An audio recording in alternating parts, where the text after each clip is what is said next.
dia, tudo bem com vocês? Vamos para mais uma aula de língua portuguesa e hoje nós vamos continuar o estudo do período composto por subordinação.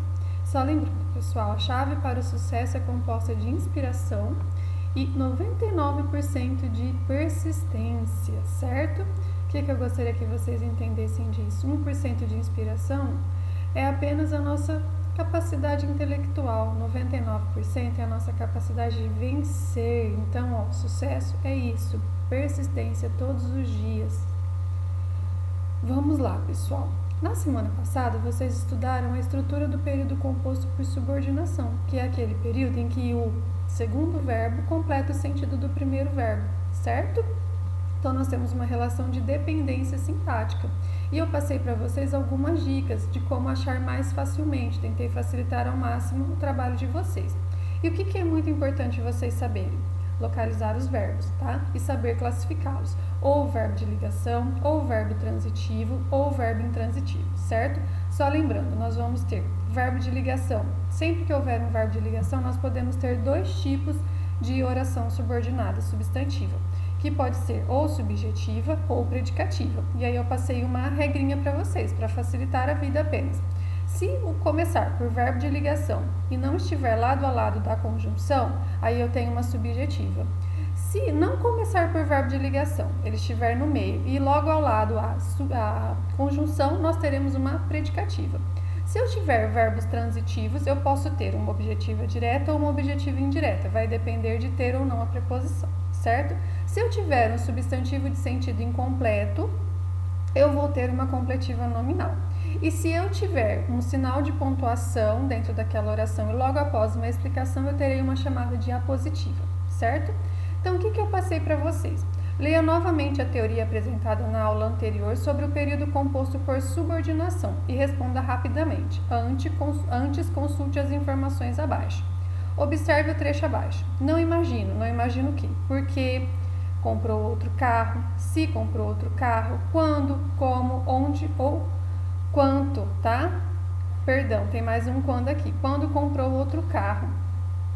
Vocês vão ver que aqui eu tenho um primeiro verbo que precisa do meu segundo para que o sentido fique completo. Eu não posso excluir esta oração inteira aqui, certo? E esse meu verbo vem ligado por uma conjunção, que é chamada de integrante. Essa conjunção de integrante, ela não tem significado dentro do período, diferente da conjunção mas, do e, do nem, do porém, que tinham valores de adição, valor de oposição. Aqui não, ela apenas liga, ela apenas integra uma oração à outra, sem nenhum valor, sem nenhum significado ali dentro. E o que eu gostaria que vocês soubessem também? Que uma das conjunções mais usadas é a que. Então, as mais usadas normalmente são a que e a se. A que, assim, muito, mas muito, quase 90% das orações subordinadas substantivas são ligadas pela conjunção que. O restante pelas outras, tá bom? Por que ela é chamada de substantiva, pessoal? Porque eu posso trocar toda a minha segunda oração, toda essa oração aqui, comprou outro carro, eu poderia trocar apenas pelo pronome isso. E aí eu chamo de substantivo, tá bom? E eu transformo um período composto, não imagino por que comprou outro carro, quando comprou outro carro, por um pronome. Aí eu transformo em simples, tá bom? O que vocês têm que fazer? 1. Quais são as principais conjunções usadas para formar o período composto? Vocês vão procurar aqui nessa caixinha de texto. Vocês vão dizer para mim por que elas são chamadas de conjunção integrante, tá? Qual explicação eu dei para que elas sejam chamadas de conjunção integrante? 3. Que conjunção é usada com mais frequência? Então, eu falei aqui agora na aula também e tem aqui na teoria. A conjunção que é mais usada em todos os casos. E vocês vão ter que criar uma frase com ela, dando um exemplo. 4. Identifique a diferença entre a oração subjetiva e a predicativa a partir das sentenças abaixo. Então, eu dei aqui duas frases, tá? É verdade que ele não sabia das falcatruas do pai e a verdade é que ele não sabia das falcatruas do pai. Embora o conteúdo seja muito parecido, tá? A estrutura é diferente. Vocês vão ter que dizer para mim por que uma é subjetiva e por que a outra é predicativa. 5. Explique por que a oração abaixo é classificada como completiva nominal e não como objetiva indireta. Então, eu já afirmei que essa oração aqui, ela é completiva nominal. Então, qual que é a primeira coisa que vocês fazem sempre? Acha os verbos. Então, tenho, primeiro verbo, e conseguirá. tá? Segundo verbo. Então, vocês têm que procurar agora o que eu tenho, sempre a partir do primeiro verbo. Quem tem? Eu, sujeito oculto. Tenho o quê? Certeza. Eu achei pro meu verbo, né? Não é um verbo de ligação, tá? Quais são os verbos de ligação? Ser, estar, parecer, permanecer, continuar, ficar, virar e tornar-se. Não é um dos verbos de ligação. Não é intransitivo, porque eu não podia ter dito apenas eu tenho. Certo? Então, precisei continuar. Tenho o quê? Certeza. Opa, entre o verbo e a palavra, logo após ele, não tem preposição.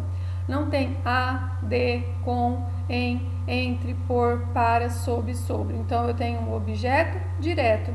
Opa, eu tenho um objeto direto de sentido incompleto. Então, por que essa oração é chamada de completiva nominal? Vocês vão ter que explicar isso para mim. 6. Qual a única oração que apresenta sinal de pontuação entre seus termos? Só uma apresenta sinal de pontuação.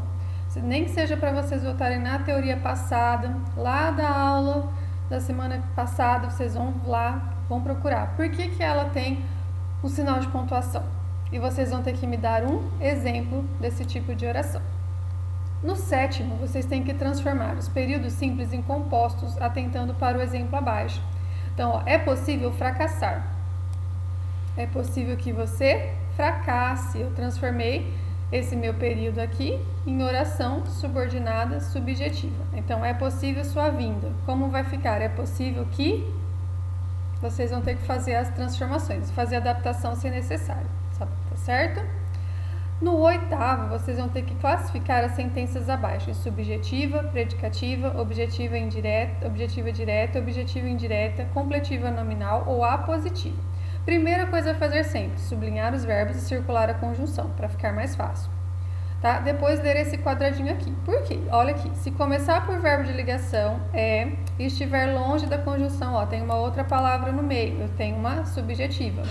A verdade aqui, verbo de ligação, primeiro, do lado da conjunção. Aqui que eu tenho uma predicativa. Por isso é muito importante sublinhar os verbos e classificar em de ligação, transitivo, tá certo?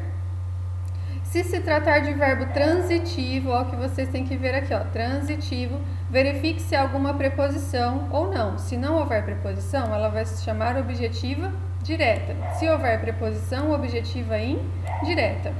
Se não for nenhum dos casos assim e houver algum substantivo de sentido incompleto, que foi o caso desse nosso exercício aqui, ó, tá vendo? Certeza, um substantivo de sentido incompleto, ela vai se chamar completiva nominal.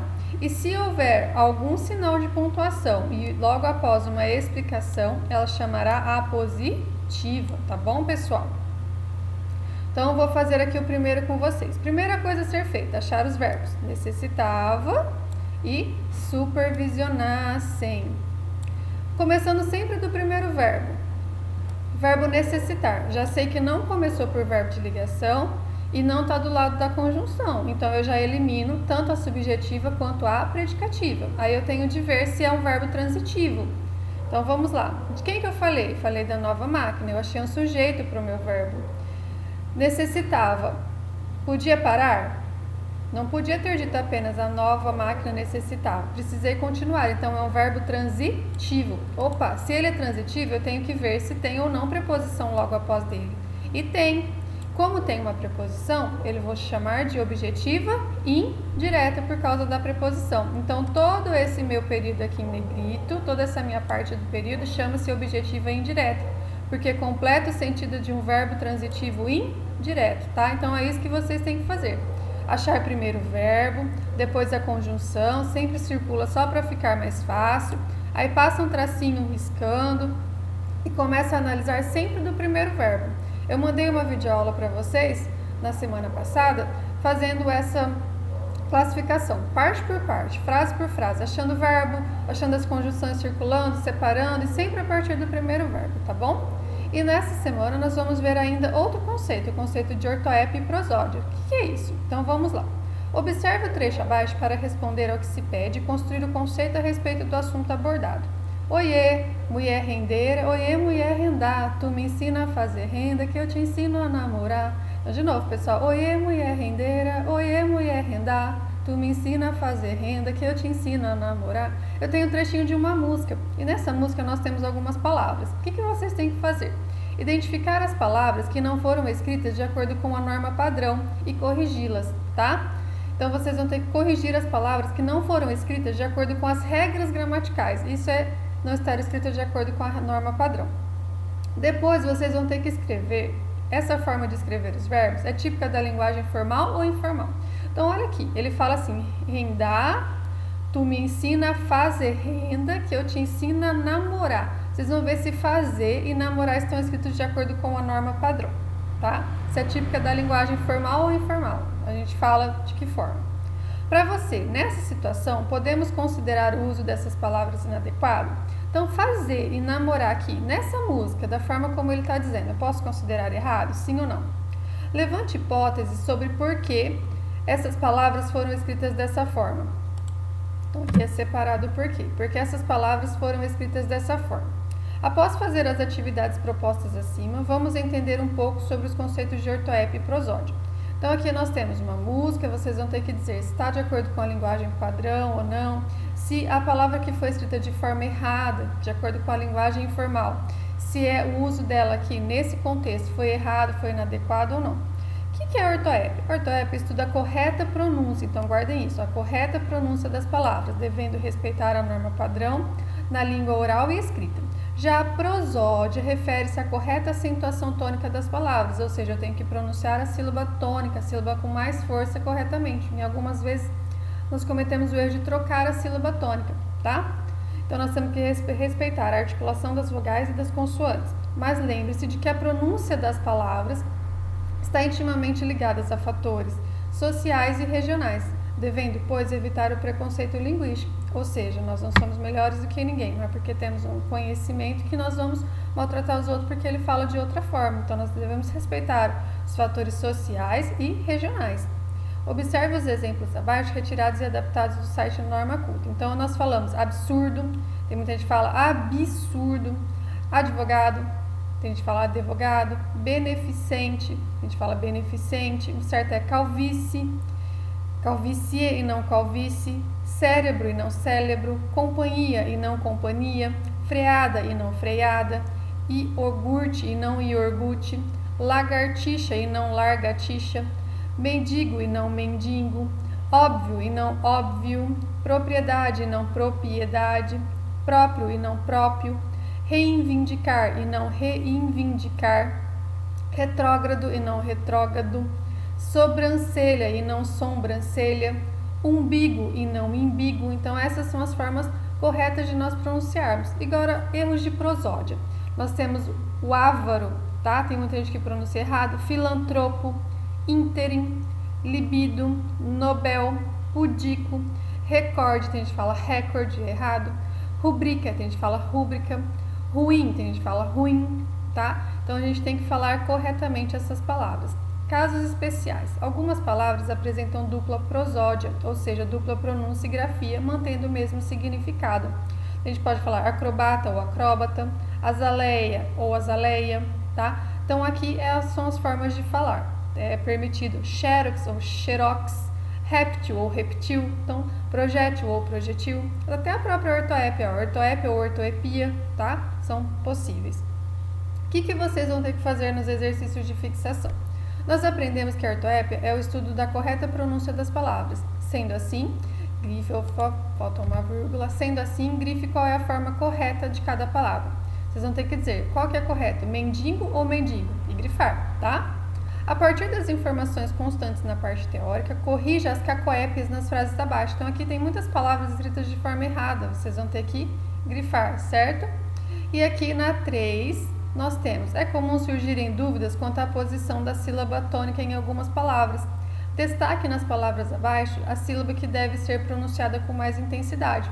Então, qual sílaba deve ser pronunciada? Condor. Qual que eu pronuncio com mais força? O com ou o dor? É isso que vocês têm que fazer. A sílaba que eu pronunciar com mais força, vocês vão ter que ir lá e grifar, certo? Então, pessoal, uma ótima semana a todos, bons estudos. Qualquer dúvida é só me procurar. Fiquem com Deus.